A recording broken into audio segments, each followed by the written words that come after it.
Today, we're showing you how to build the perfect structure for a social media ad. And how to address any questions that your audience might have. NextWaveDV is the story of our journey growing Creative Edge Productions from a tiny studio in my basement to one of the leading video marketing agencies in the Midwest. So join us on our continuing mission of mastering video marketing. Welcome back to Mastering Video Marketing Podcast. I'm Tony Reale. And I am Ben Carlson. And we're continuing our series on how to develop the perfect social media ad. Now, a few weeks ago, we talked about our structure, how to the secret formula, how to build it. So I highly recommend kind of watching these in sequence because understanding the structure of it, understanding the formula that we go through, sometimes breaks the minds of a lot of people. You know, we are very ingrained with the traditional TV ads, the 30-second, 1-minute ads that, they have a traditional design. They're designed to be, entertaining potentially, or, giving me a ton of information in that short period of time. But again, typically in a TV ad, they are not there to, they have a limitation. You got 30 seconds, maybe a minute if you're spending extra for that space. And a lot of times there might be brand awareness, there might be direct response. So brand awareness is typically where it's just, hey, this is, like you see a Chevy truck ad and I just say like, look at how tough it is and look at all the things it can haul. Direct response would be like, hey, come down to our dealership and get a new Chevy truck for $299 a month or whatever. Yeah. That's a great price for a Chevy truck. Oh, yeah. Used to be. Last time I watched TV commercials for car ads.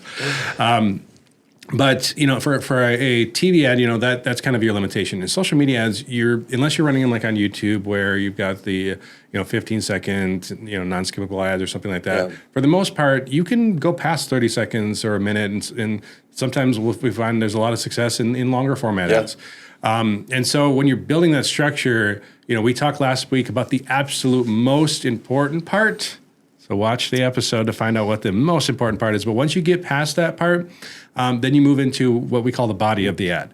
And as you're building the body of the ad, there are certain elements that you really, really want to focus on. We if you're familiar with the Harmon Brothers, they've done great ad campaigns like Squatty Potty and Chatbooks and some of those.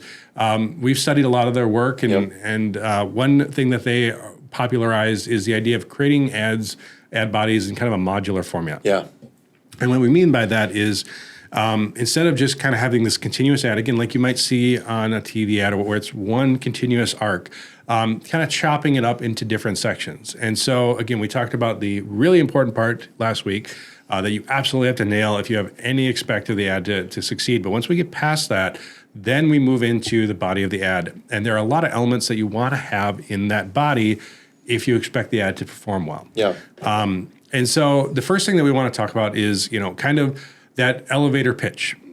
You want to figure out a way to really consolidate the entire idea and message of what your product or service is. Yeah. You're probably familiar with the elevator pitch, the idea that you can, tell somebody in 20 seconds what your product or service it is, the benefits that it is, and the direct, and then we talked a lot about the difference between features and benefits, in a lot of our content and how that, like, you don't want to just be listing off like features. So like a new phone or new camera comes out, and it's like, okay, it's got 24 megapixel and it can go up to 200,000 ISO. Whoa. And it's okay. What does that mean? What is 200,000 ISO? Like, I don't, unless you're a professional that understands all of that, that means nothing. Yeah. So now we say, okay, 24 megapixel. That means that you can, shoot really, really high resolution pictures. That means you can crop into a picture and still have good resolution. Yeah. For high ISO, you can shoot in lower light situations, so you don't have to light or have as bright of lights to be able to work with. In fact, think of the last time you saw either a Samsung or an iPhone ad where they're highlighting their camera. They mention nothing of the tech specs, but what will they do? They'll show you a picture where it's like, I took a picture, and then they'll zoom in on screen. Yeah. They call it like night vision or night mode. Or they'll show them shooting in a dark environment. So again, it's that idea of show versus tell. You don't have to list out like a used car salesman all the best specs and even all the best benefits. A lot of times just showing that in a captivating way is going to be more than enough. Yeah, because when you're doing advertising, you want to be cutting down the barrier between somebody being unfamiliar with your product and then going, oh my gosh, I have to have that. That's going to hugely benefit me. And so, again, not just dumping a bunch of features in front of your audience. We always say that, like, people don't want to be educated in ads. Mm-hmm. And a lot of people, a lot of businesses think that that's a perfect place to teach. Yeah. I remember reading a story about like an infomercial, back those 30-minute infomercials back in like Saturday mornings that they would put in. And this guy was writing a script for his company, and he went to the director of the infomercial and here's my script. And the infomercial's like, no, we already developed the script. Here it is. And the guy looked it over, the marketing director looked it over, and he's like, you've got the person on the infomercial looking like an idiot. Yeah. Like he's dumb. He's asking obvious questions and being surprised. Like, no, this makes people look stupid. and the director said again, people don't want to be educated. Yeah. When they look at that person on the ad and they go, oh my gosh, it's so obvious. Why can't you figure it out? That makes them feel confident, and confident people have a higher tendency to buy. So again, don't let your ads be full of educational or expecting the audience to bridge that gap between, hey, look, it shoots 200,000 ISO. You know what that means. Yeah. Like, you'll figure it out. Like, no, make it really easy for people to understand why that benefit is there and what it would change. Because you can see the success. Like, there are the phone manufacturers, going back to your point, there are people that are now that I want this phone because it says it'll shoot really good in low light. It's got these modes, and they don't know how it happens. They don't know if does the phone have a better ISO? Is it using AI algorithms to enhance it? Like, who knows? They don't care. And they honestly, just know it takes a good picture. They probably don't even know that it has different modes. They just saw, hey, this person was in a really dark, crowded concert venue, and they were able to get pictures of the band. I want to get pictures of the band. I need that phone. Exactly. And that's as simple as it is. And trying to go beyond that and expound into it is only going to confuse more and create more things for them to think about. Like, and you don't want this. I don't want to say you don't want them to think about it, because you want them to make an informed choice. But if you can just show them how your product or service is going to improve their life, that removes that step of them having to process that. And you can and they can feel confident then that you know what you're talking about, that you're the expert, and you're showing them, here's a benefit and this is how it will affect you. Yeah. So, we talk a lot about how we've transitioned from the video production company to the video marketing agency. And for us to just say that, it's information, whatever. But a lot of times you hear the story of like how we got to that. After COVID, we were frustrated that, we were getting RFPs and we were just kind of another commodity, another video production company on the block, and we wanted to be more. And so we wanted to remove ourselves or decommoditize our services. And so, again, you can watch a lot of our podcasts to hear that story. But that transition that we went through, when we share that story, it's basically what's called an epiphany bridge moment. And we got that term from Russell Brunson from ClickFunnels. And he talks about like incorporating epiphany bridges into your content. That is a really important factor, because, again, you don't want the audience to have to do the work. If you can guide them and create that epiphany bridge that really guides them to that aha moment, it's so vitally important. Like, give them that transitional point. So whether it's, again, showing the phone being able to take amazing low light, and not talking about the specs, but just like, hey, we're in this situation. Those ads where they're like, oh man, I can't take a picture. It's too low light. Oh, I can take a picture. Epiphany bridge. That right there, that makes that transition really easy for people to understand. Now, another thing that we talk about too, your UVP or unique value proposition. One thing that's important, and why it's important to kind of create your ads in a modular format, is you don't always know what UVP people respond to best. Maybe it is that low light camera. Maybe it's, having 4 different camera modes in the back of it. The iPhones are now shooting ProRes right inside of them. They can shoot really cinematic video. For some people, that's huge. For other people, I don't care. So, creating your ads in a modular format where you can focus on each of those different UVPs, and then allow, we're going to talk about split testing in a future episode, because it really needs its own addressing. But being able to kind of split test the different types of UVPs and seeing, oh my gosh, this is what people are responding to best. And then you can reorganize the ad. It's not to say you wouldn't use that UV or any of the other UVPs in the promotion or in the ad, but you really want to lead with your strongest one first. Sure. And again, we deal with it all the time. Businesses that think they know what their audience cares about, right. and then we find out actually this is the thing that your audience really cares about the most. Yeah, I mean, you talk a lot about the curse of knowledge, and I think that's one of the biggest pitfalls in advertising is that, you know, it's like, oh, I really want to share. I mean, apart from just that idea of show versus tell, but it's like, oh, we have to share this and this and this, and this is really important, and this, it's probably not. It's probably not. There's really one or two key things, maybe three, that your audience is going to hone in on, and that's what you need to hammer in. Can you talk about then how would you assess, and this might be jumping ahead, but how would you assess then what UVP is going to be the most effective? So, I mean, you know, there's market research that can be done, of course, and we do that a lot with our clients ahead of time to just start to see what the market trends tend to lead towards. But, you know, a lot of times we will, you know, you can do, again, we're going to talk about split testing in its own video later on, but you can split test before you actually launch a campaign. You can split test just images or doing some really simple basic videos, you know, if you want to get, if you have the time to dive in and do a more extensive campaign, you can run these and see, okay, these are the ones that are responding better. But if you don't have the time, you can just shoot all the main UVPs that you know that your product has, and then you can see, okay, this ad, if you did like a split test and you start running and go, okay, these are the ones that people are responding to best. And then, okay, well, let's lead with this. This is the more important one, obviously. Yeah. And that's the most basic way of doing it. You know, there's focus groups and market research and all that kind of stuff that can be done. But fundamentally, you just, you know, if you don't have the budget or the time to do those, then again, use split testing to your advantage. Sure. Like I said, we're going to do a whole episode about that. So. But having a modular is what allows you to do that. And so as you're writing it, you know, you talked about you would just write your script, and a lot of times they would take that script and they would just add a couple sound effects, and that was their radio copy. How do you write then an ad copy that can be modular and still make sense? So it has some sort of narrative, but is modular. Well, again, that's where you try to not have the script leading into the next section. Like create like a complete thought, and then another complete thought, and then another complete thought. So each UVP might have its own complete thought. So again, if we go back to the camera analogy, okay, this has got super high resolution. So we might do a video clip of somebody like cropping into, like doing this wide shot of a crowd, and then they crop way into this one person that they wanted to get. And like, oh my gosh, look at how good that is. They might show them again that juxtaposition. I can't take a picture at night. I can. So then, okay, there's another UVP that we've established, and then you can then swap those. You can move those around in the ad as you're doing testing.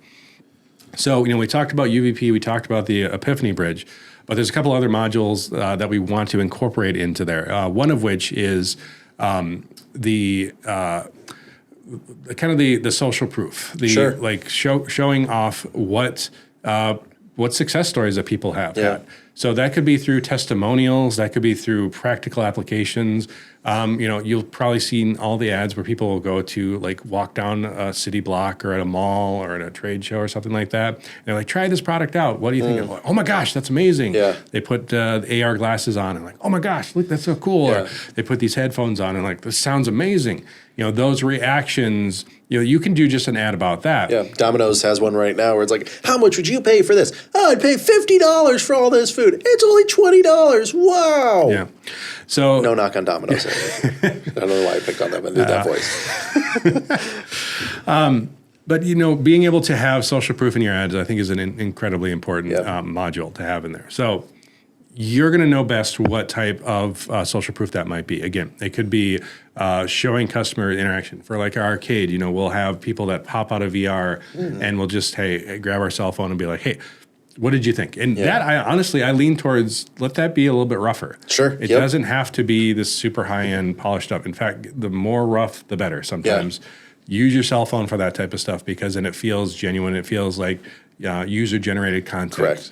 Or UGC. So that's, you know, and sometimes we'll even get somebody on a web chat and be like, just tell, you know, what was it like to work with Creative Edge? Tell us your experience. And then, you know, obviously we asked them, you mind if we record this? But then, you know, we'll throw that into an ad. Like it doesn't have to be polished because that oftentimes feels better. Yeah, COVID has done many interesting things, but one of them has been really normalizing telecommunications. And I know, I mean, people have been doing this for decades, so this isn't a new concept. But I think the amount that it's trusted and accepted now in mainstream business was launched forward beyond anything that we've seen. So where cell phone footage in a commercial would have been unheard of, now you have whole ad campaigns made to look like it was shot on a cell phone. It clearly was not, but it's made to look like it was shot on a cell phone. Or you even have mainstream syndicate TV shows that will do the whole episodes. One of my favorite, Modern Family, they do it by way of like on the iPad and like communicating through electronic devices. And so it's a lot of FaceTime calls, and it's a lot of showing that really rough. They didn't shoot it on high resolution cameras. They really shot it on these low res, and that was the style, and that's what they went with, and it was very impactful. And I think by having those genuine moments with people, it's a whole lot better than like, all right, we're going to bring in a film crew and then we're going to film a testimonial. No, get it in the moment, get it while it's raw, and it's going to be far more captivating, even if it is more genuine. And it's more right, and people are going to give the quality. Exactly. So social proof, so important. In fact, one thing that we highly recommend when you're doing an ad campaign is to incorporate that social proof into retargeting ads. Yeah. And we'll do another video about retargeting ads eventually, but getting a variety of testimonials is really going to benefit you in the long term. And the final module that we'll talk about today is my favorite. Is the defang, or the overcoming objection. And again, this is a Harmon Brothers term, the defang your audience. But the idea of like knowing, if you preferably know what kind of objections people might have, a great way to find that out is to go look at either reviews of your product or similar products and see what people had issues with.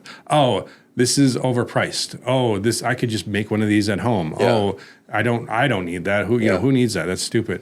Like finding what the common and most regular objections that people have, and then go ahead and create ad copy and modules in your ad that just blatantly answer that. Straight address it. Yep. Right. You may not say, okay, well, if you think about this, it's more about like, okay, going back to like, say, the cell phone analogy of like, who needs low light? I don't never shoot in low light, but then showing them in a scenario, I'm at a concert and I want to take a selfie or whatever it might be. Yeah. Like birthday party where the candles, all the lights are turned out to blow the candles, and you miss the shot. Yeah. Yeah. Yeah, at a romantic dinner, and I want to take a picture with my significant other. So, like, overcoming the objections that people have in your UVP, really, and again, you're going to know what that is. You might have a product that's, we have a company that we're working with that, they make these little pads that go in your shoe that help keep your foot from sliding around. And they're, a lot of people, the most common, I just put a sock in there or whatever like that, and they. We've been working with them to specifically say these are the reasons that this is better. It lasts longer. It doesn't doesn't have odor problems, like all these things. And so they can incorporate that into their messaging, and then why people would like that. And then you get to the point where it's like, oh, okay, I don't even have that objection anymore because you beat me to the punch. Yeah, this is so. Overcoming objections is probably one of my favorite things to address in any sales process. I used to be one of those annoying cell phone guys in the mall, so I apologize if you were ever at the Green Bay Mall and I was just hounding you. But you learn to get no a lot, and so you learn how to process no a lot. And I think if you can put in your ad copy and right out of the gate you can address those no's, I feel like we've had clients where they're like, I don't really know what we would have, or maybe we're just starting out, so we don't really know what objections there would be. And be ruthless with yourself. Really really get down into it. And if you're in sales, you've probably gotten those objections. So talk to your sales team, talk to your customer service team if you have one, see what kind of complaints you're getting. But you had a great point, and this is one of the things that Harmon Brothers does. Say they use 100 reviews. They go through 100 reviews to see what people like and don't like. If you don't have 100 reviews, which if you're just starting out, you probably won't. We've been doing it 15 years, and we're not even at 100 just yet. I'm getting there. But go and find those competitors. There are 100 reviews for a product or service that you are offering. Unless you are coming up with some groundbreaking thing, But then find... It's usually then solving a problem that something else is probably solving a similar problem. Yes. And so go and find that. But again, be ruthless in finding those objections, because I guarantee you your audience is. Don't just look at the good reviews. Yeah. Look at the bad reviews. Because that's where your opportunities are going to be the biggest. And if you can get ahead of those and really address it, it's gonna catapult your success in your sales. Yeah. All right.